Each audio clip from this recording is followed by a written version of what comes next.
कि खून से लिखा इतिहास स्याही से नहीं मिटने देंगे।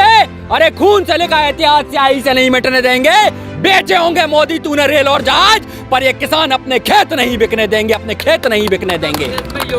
इन्होंने पहले देश को धर्म में तोड़ा आजादी के पहले, इसके बाद आजादी के बाद देश को जातों में तोड़ा, और फिर इनने एक पार्टी बनाई बीजेपी, जिसके थ्रू आज ये देश को तोड़ रहे हैं और देश को बेच रहे हैं। आप मजे की बात देखिए, हमारे प्रधानमंत्री बहुत अच्छे हैं क्योंकि जब वो आते हैं तो अर्थव्यवस्था टूट जाती है। हमारे प्रधानमंत्री बहुत अच्छे हैं क्योंकि नवाज शरीफ के यहाँ जाके बिरयानी खाए आते हैं, पर वो पाकिस्तानी नहीं कहलाते, इसलिए हमारे प्रधानमंत्री बहुत अच्छे हैं। हमारे प्रधानमंत्री बहुत अच्छे हैं क्यों? क्योंकि हमारे प्रधानमंत्री इसलिए बहुत अच्छे हैं क्योंकि आज धर्म के नाम में उन्होंने देश की अर्थव्यवस्था को 136वें पायदान पर पहुंचा दिया। आज हमसे ऊपर नेपाल, भूटान और पाकिस्तान भी है। बार बार पाकिस्तान से तुलना करने वाले हमारे प्रधानमंत्री जी इसलिए बहुत अच्छे हैं क्योंकि उनने देश को, लोगों को मानसिक गुलाम बना दिया और ये बता दिया देश में चूतिए कितना है। उनने ये गिना दिया कोरोना के टाइम में थाली ताली बजवा के कि देख लो मेरे इशारे पर कितने चूती हैं जो थाली बजाएंगे, वो सबने किया। और अब तो मैं कह रहा हूँ दूसरी कोरोना की लहर ले आए हैं ये। अब जिन लोगों ने पीएम केयर फंड में पैसा दिया था ना, उन अंध भक्तों से कहना चाहता हूँ जरूरत पड़े तो अपनी गाड़ी, अपनी माँ, अपनी बेटी सब दे देना, क्योंकि तुम इससे ज्यादा अंध भक्त तो हो नहीं। परिवार में मत जाइए। क्यों ना जाऊं यार। पाकिस्तान की बात करी आपने, अभी इमरान खान बीमार थे, फिर ट्वीट किया प्रधानमंत्री। हाँ तो मैं कह रहा हूँ ना, उन्हें पाकिस्तान की बहुत चिंता है। मुझे तो पता करना पड़ेगा ये भाजपा के पाकिस्तान के साथ क्या संबंध है, क्योंकि बड़ा गठजोड़ है। क्योंकि जैसे ही पहले ये महबूबा मुफ्ती पीडीपी पर वार करते थे और सरकार बना ली तो पीडीपी इनकी क्या कहते हैं, घरेलू हो गई पार्टी।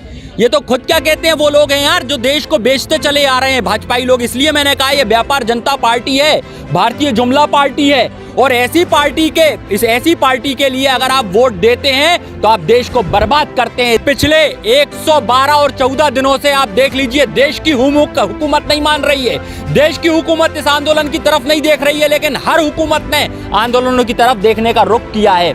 और भगत सिंह ने कहा था कि मैं समाजवादी वतन बनाना चाहता हूं, हम गोरे अंग्रेजों से तो आजाद हो जाएंगे, लेकिन हम काले अंग्रेजों के हाथ में कहीं गुलाम ना हो जाएं, क्योंकि मानसिकता गुलाम हो चुकी है। आजादी हमें आर्थिक चाहिए, जहां पर हर व्यक्ति को आज पैसे की जरूरत है, हर व्यक्ति को रोजगार की जरूरत है, लेकिन आज इन सब चीजों से लोगों को भटकाने के लिए अन्य मुद्दों में उलझा दिया जाता है। और तमाम हमारे बड़े बड़े नेता ऐसे बयान देते हैं जो बड़े ओछे और छोटे होते हैं। ये देखने और सोचने वाली बात है कि देश को समाजवादी वतन बनाना है तो आय के स्रोत बराबर करने होंगे। आज देश कोई भूखंड नहीं है, देश कोई नक्शा नहीं है, देश आम जन से मिलकर बनाए। अगर आम जन में हर व्यक्ति के हाथ में अगर लाख रुपए होंगे तो देश लखपति कहलाएगा, अगर करोड़ रुपए होंगे तो देश करोड़पति कहलाएगा। मात्र 4 पूंजीपतियों के हाथ में पैसे डाल देने से ये देश सिर्फ पूंजीपतियों के हाथ में चला जाएगा। एक सरकार, देखिए मैं बता रहा हूं, एक कंपनी आई थी जिसने हमें गुलाम बनाया।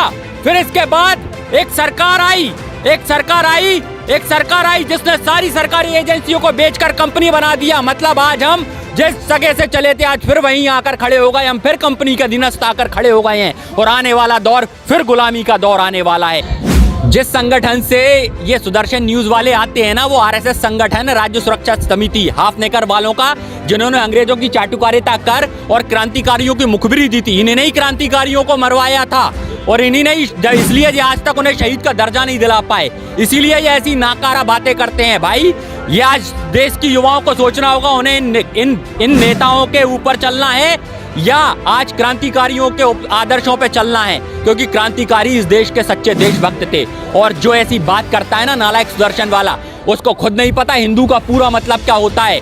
उससे पूछा है, कभी पूछना कि तूने 16 संस्कार कराए हैं क्या? हिंदू धर्म में 16 संस्कार होते हैं, जहाँ गर्भाधान से लेकर अंतिम संस्कार होता है। क्या 16 संस्कार हुए हैं उसके? एक संस्कार भी नहीं बता पाएगा सुदर्शन वाला। योगी सरकार के 4 साल पूरे हो गए हैं, वो कह रहे हैं बेमिसाल हैं ये 4 साल। पहले योगी का नाम बदलकर उसको पूरी तरह मानसिक रोगी बोलिए। वो मानसिक रोगी है और ऐसा मानसिक रोगी है कि उसको ये नहीं पता कि कौन सी चीज कहाँ से सीधी होती है। वो खुद उल्टा हुआ है, हर बात उल्टी करेगा। अभी मैंने एक उसमें देख रहा था, उसमें लिखा आ रहा था कि 70 लाख नौकरियां।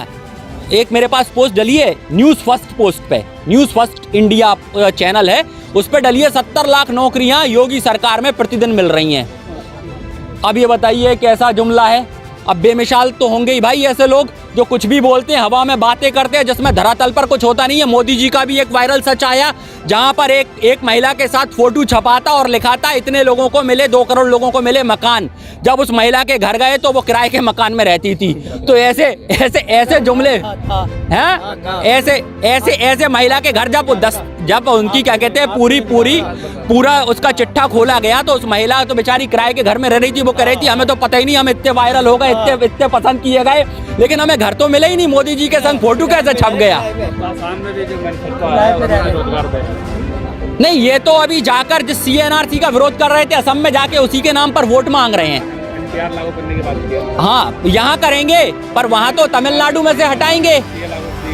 मैं बता रहा हूँ ना, दो मुही सरकार है, दोगली सरकार है। तभी मैं बार बार कहता हूँ, ये गौरक्षा अभियान चलाते हैं और दूसरी तरफ गौ कत्ल खाने यही खुलवाते हैं, नशा मुक्ति केंद्र चलवाते हैं, इसके बाद दारू के ठेके यही खुलवाते हैं। ये तो दो मुँहे सांप है, कुछ बोलते हैं कुछ करते हैं। आप देखते रहे पिछले 7 सालों में देश को विकास के नाम पे क्या दिया है।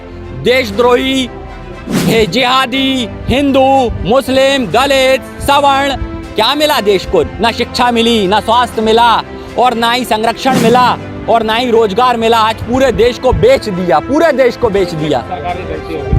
किस ना पिछले सरकार की ये गलती थी। मैं बता रहा हूँ, पिछले सरकार की ये गलती थी कि उसने जाके बता दिया कि हमने कितनी कंपनियों को सरकारी करा था, और उनने आकलन कर लिया इतनी कंपनियों को तुमने सरकारी करा और ये प्रॉफिट की है, उनने उठा के वो सब पहले बेच दी। ये काम उनने किया है।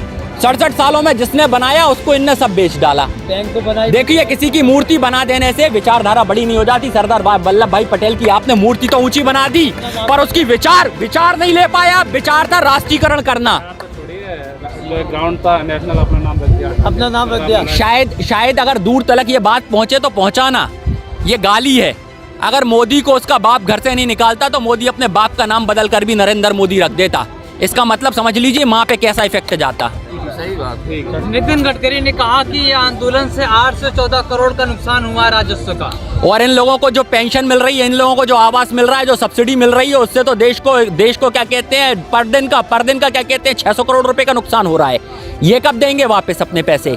ये देश हित में कब काम करने वाले हैं ये सांसद, विधायक, ये नितिन गडकरी, फलाने गडकरी, ढिमके गडकरी, ये कब काम करेंगे? इनसे पूछेंगे हम कभी? एक आध सवाल कर लिया करो इनसे भी जाके।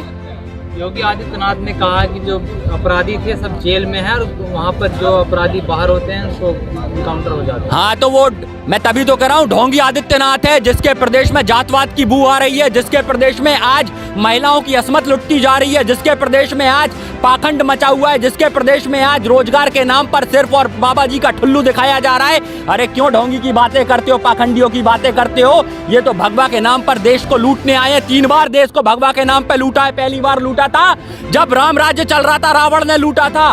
रावण गए थे, भगवा पहन के छल किया था और सीता को हर लिया था। दूसरी बार भगवा के नाम पे कृष्ण ने छला था जब कर्ण से कवच कुंडल मांग लिए थे, और तीसरी बार ये लोग छल रहे हैं भगवा के नाम पे, जो पूरे देश को लूट रहे हैं। क्या आप भी मानते हो कि जाति देख करके इनकाउंटर होते हैं क्या वहाँ पे? भाई मैं कह तो रहा हूँ, जातवाद की बू आ तो रही है। अब आप ही तो कह रहे हो जाति के देख के एनकाउंटर कर रहे हैं, तो आ रही है बू। किसानों को आतंकवादी कहने वाली कंगना रनौत को 20 लाख का अवार्ड मिला, क्या कहेंगे? अब मेरे को ऐसा लगता है कि कंगना को पहले खुद के विषय में एक बार तय कर लेना चाहिए, खुद के विषय में। लेकिन उससे पहले एक बात है, जो बीजेपी का हो जाता है उसको सब मिल जाता है। आप बीजेपी में चले जाएं, आपके सारे पाप मुक्त हो जाएंगे। और किसान की थाली में आप बम देख रहे हो, लेकिन पुलवामा में जो अटैक हुआ उसका RDX कौन पता करेगा? ये सरकार गैर जिम्मेदार है साहब। पहले इनकी गैर जिम्मेदारियां ओपन किया है अपन जी। ईरानी का जन्मदिन भी है। इमरती ईरानी गोल गोल बातें करती है। 2013 से पहले गाठिया थी, अब तो पूरी इमरती और कचौड़ी बन गई है। प्रधानमंत्री उनकी तारीफ की और उन्हें जन्मदिन की बधाई दी है। हाँ, तो प्रधानमंत्री तो अरे मैं क्यों दूं यार? मैं थोड़ी उसका पति लगता हूँ। जो लगता है वो दे देगा उसको।